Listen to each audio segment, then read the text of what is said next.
Studio को और congratulations, नई नई चीज़ें लेकर आ रहे हैं, हम बात करेंगे इसके बारे में। सर सबसे पहले आपसे जानना चाहूँगा कि NH स्टूडियो की जर्नी बहुत लंबी रही है, बहुत पुरानी जर्नी रही है, और क्या कहना चाहेंगे सबसे पहले हमारी ऑडियंस को जर्नी के बारे में कुछ बताइए सर NH स्टूडियो की, क्योंकि लोग बहुत ज़्यादा जानना चाहेंगे I am sure NH studio के बारे में। तो सी NH studio start the journey from 1980s, लगभग आज 43 साल हो गए जो NH स्टूडियो ने जर्नी शुरू किया। ये जर्नी स्टार्ट हुआ जयपुर से, राजस्थान थिएट्रिकल डिस्ट्रीब्यूशन से शुरुआत करी, और जब थिएटर में जब डिस्ट्रीब्यूशन स्टार्ट किया तो after 2 years only, I mean two से from 1981 I am telling you, तो उस टाइम से हर महीने 3 नया पिक्चर रिलीज करता था राजस्थान टेरिटरी के अंदर, जिसमें खासकर साउथ की पिक्चरें लाइक पद्मालय स्टूडियो, मेरी आवाज़ सुनो, हिम्मत वाला, मवाली, जस्टिस चौधरी कैदी, और जितेंद्र का जो एक टाइम चला था, तो जितेंद्र जी का 67 पिक्चर NH स्टूडियो ने राजस्थान में रिलीज़ किया। और 1983 से NH स्टूडियो नया वर्टिकल इंडस्ट्री के अंदर नया वर्टिकल लेकर के शुरुआत करी, जिसमें NH स्टूडियो ने IPR खरीदना शुरू किया, जो कि इंडस्ट्री के लिए, पूरी फिल्म इंडस्ट्री के लिए एक नई बात थी, जिसकी शुरुआत सबसे पहले हिमालय की गोद में और हरियाली और रास्ता, जो कि हमारी पहली पिक्चरें थी, जबकि हमको ये भी नहीं मालूम था कि जो IP खरीद रहे हैं इसको क्या बोला जाता है इंडस्ट्री के अंदर। तो मैं आपको बताना चाहता हूँ, जब हमको मालूम पड़ा कि इसको निगेटिव राइट्स बोला जाता है, तो हमने फिर जब विजय भट्ट की ये दोनों पिक्चरें खरीदी, और वहाँ से खरीद करके एक जुनून चढ़ा कि हम आगे से आगे इस लाइब्रेरी को बढ़ाते जाएं, और उसी श्रृंखला में हमने 1986 में रोटी पिक्चर अपने राजेश खन्ना की, मनमोहन देसाई की निर्देशन में बनी हुई वो लिया, और जिसको हमने री रिलीज किया, जो उस टाइम पे री रिलीज के अंदर नए आयाम उस टाइम पे किए, और बहुत बड़ी आय हुई उस टाइम पे। और 1987 में हमने बहुत बड़ी फिल्म खरीदी जिसका नाम था अमर अकबर एंथोनी, जो मनमोहन देसाई से जिसका IP हमने खरीदा, और उसका री रिलीज जब हमने 10 प्रिंट से मुंबई सर्किट पे किया, तो उस टाइम में बड़ा जादूगर पिक्चर रिलीज हुआ था, और जादूगर पिक्चर अच्छा नहीं चला था, और हमने ये पिक्चर लगाया तो लोगों को लगा था कि ये पिक्चर बिल्कुल ना चलेगी, लेकिन thanks to the God, thanks to the public, वो पिक्चर वो हमारे लिए बहुत ही वरदान सिद्ध हुआ। और 10 थिएटर में जब हमने रिलीज किया, हर थिएटर, मराठा मंदिर से लेकर के अपने गेटी गैलेक्सी बांद्रा, पिंकी अंधेरी, जय हिंद लालबाग, सब जगह पे 28 के 28 शो वहाँ पर जब फुल हुए, तो लोगों को लगा ये क्या हो गया। आपको जैसा बता रहा हूँ, आज जो आपके सबके बीच में जो मैं बैठा हूँ यहाँ पर, तो मैं आपको बताना चाहूँगा, जब अमर अकबर एंथोनी जब हमने रिलीज़ किया था, तो री रिलीज के अंदर एम्बेसडर होटल में हमने प्रेस शो किया था, प्रेस मीट किया था अराउंड 200 प्रेस वालों के साथ में, और बड़ा अच्छा उन्होंने हमको रिवॉर्ड दिया था। हर पेपर में अमर अकबर एंथोनी थी, और पब्लिक ने बहुत उसको सराहा, बहुत हमको उससे बल मिला, और उसी बल से हम आगे बढ़ते बढ़ते आज आपको मैं बताते हुए मेरे को बहुत खुशी हो रही है, आज NH स्टूडियो भारत की सबसे बड़ी फिल्म लाइब्रेरी 2500 फिल्म प्लस रखता है, जिनके IPR NH स्टूडियो के पास में है। ये बहुत मुझे खुशी है इस बात की। इस पिछले 40 सालों में मतलब जो है आज हम इस आयाम पर पहुँचे हैं।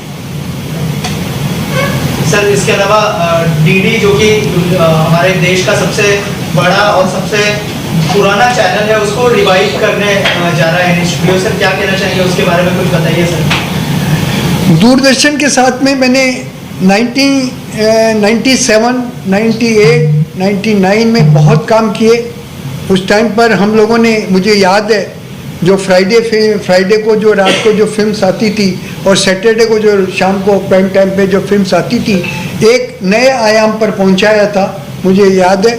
और पब्लिक बहुत पसंद करती थी उसको, जो कि मुझे ये कहते हुए हर्ष होता है कि उस टाइम पे 1997-98 में जब फ्राइडे का स्लॉट हम लोग दूरदर्शन को 1 करोड़ रुपया फीस देते थे उस 3 घंटे की, और उसमें फिल्म चला करके, और हमारे पास इतने ऐड रेवेन्यू आते थे कि हमको जो लिमिटेशन देते थे 1800 सेकंड में, तो हमको 3200 सेकंड हमारे पास होते थे और हमको सॉरी बोलना पड़ता था और 1800 सेकंड में उसको करना पड़ता था।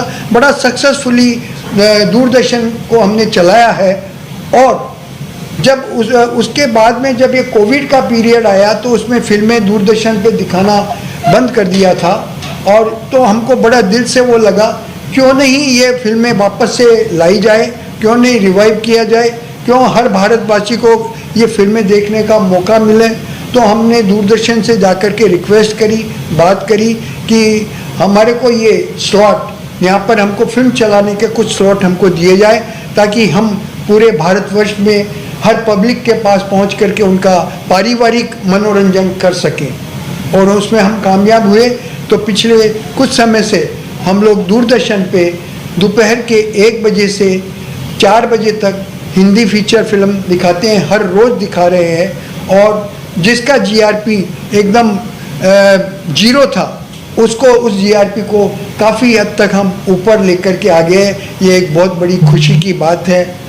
तो इस खुशी को देख करके, इस हमारे एग्जाम्पल को देख करके दूरदर्शन भी बहुत खुश हुए। दूरदर्शन के सब हमारे जो साथी बंधु सब बहुत खुश हुए, और हमने और उनसे रिक्वेस्ट करी कि हमको प्राइम टाइम दिया जाए।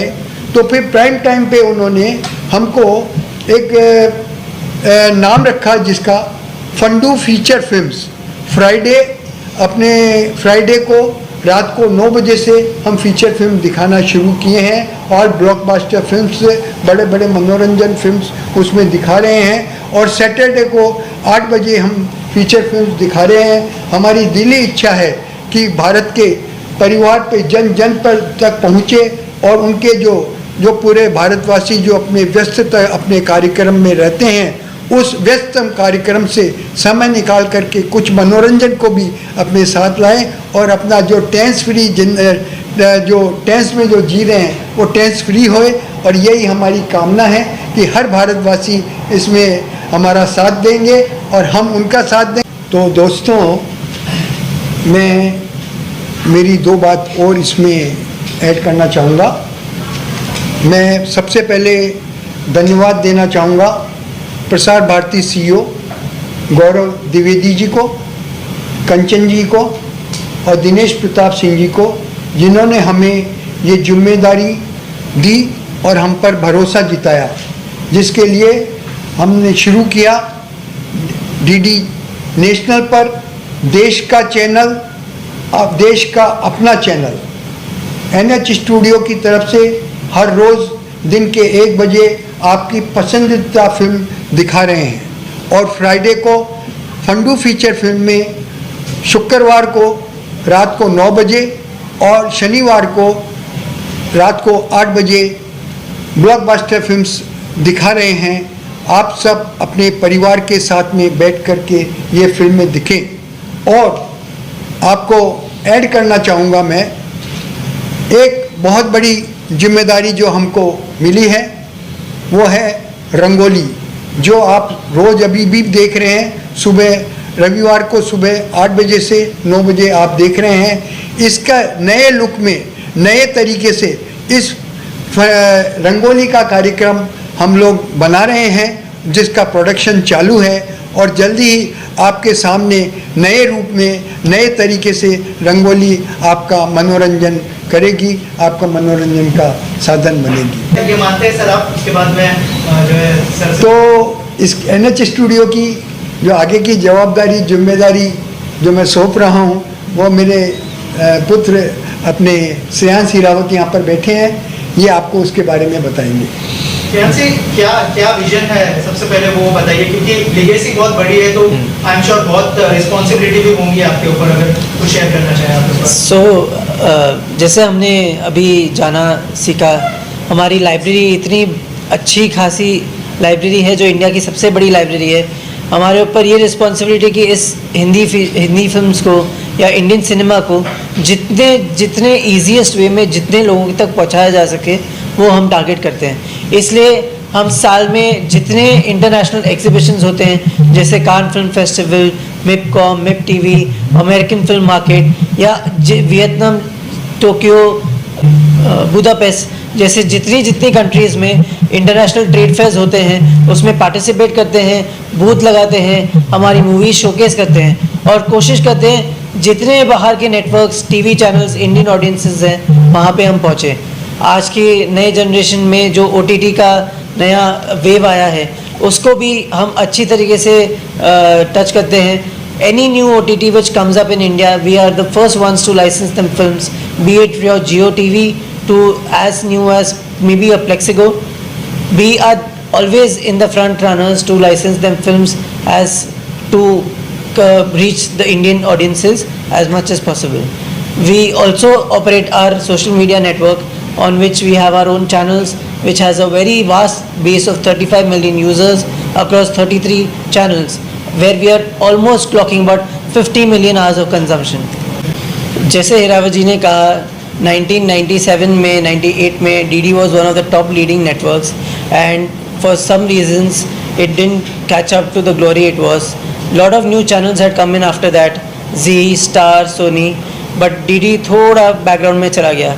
However, in 2020 during COVID जब रामायण DD पे आया, we still noticed it was the top TRP channel from 2015 till date. We realized that the potential is still there and we wanted to make the best of it. So thanks to the efforts under the leadership of CEO Gaurav ji, we got this opportunity where we are managing the afternoon and the prime time slots of the weekend, Friday and Saturday.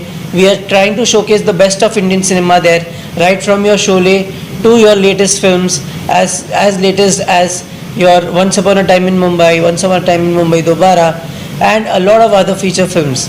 We are also handling the responsibility of marketing these slots and selling the advertisements for such feature films. We want to maximize these opportunity and get to every household the way it was, to make it a custom where every Friday and Saturday evening it's a family ritual where the entire family sits together in front of the TV, switch on DD National and enjoy a film which everybody can watch together. Not only that, our initiative is to revamp Rangoli 2.0, where you will be soon seeing new visuals which makes it a tradition to first thing first on a Sunday morning 8 AM you enjoy the musical program. And what is next you are planning, like what is the upcoming? So since 1980s we have been always doing library films, and then in 2016 we started doing new movies. We distributed a bunch full of them and we started with the film Pink. It has been one of the greatest success stories for us, and since then we've done about 16 movies. In 2020 post-COVID we realized that it's time we enter into production and we started producing new movies. Our latest success story has been of Freddy. You will be expecting some of them coming, a few of them coming up very soon, starting with one which we are doing with Mr. Nana Patekar, titled The Confession. It is a thriller film based on some real facts, and it's an edge of the seat thriller directed by Mr. Anand Narayan Mahadevan. After that we have collaborated with Mr. Ajay Devgan and ace maker director Mr. Neeraj Pandey, tentatively titled Auron Mein Kaha Dam Tha, which soon will be coming in theatres. Any message you would like to convey to our younger audience? Anything you would like to say? The young audiences, we want to reach you with the best and the cleanest entertainment as possible. You be on Snapchat, be on Instagram, be on Facebook or be on WhatsApp, we'll catch you there. तो हम invite करते हैं विज्ञापन देने वालों को भी, हमारे मनोरंजन के साथ में आप अपने विज्ञापन भी NH स्टूडियो के माध्यम से DD नेशनल के लिए आप दे सकते हैं। और NH स्टूडियो वादा करता है कि जन जन पहुंच करके ऐसी पारिवारिक फिल्म आपके घर तक पहुंचाएंगे जो आप पूरे अपने परिवार के साथ बैठ करके देख सकेंगे।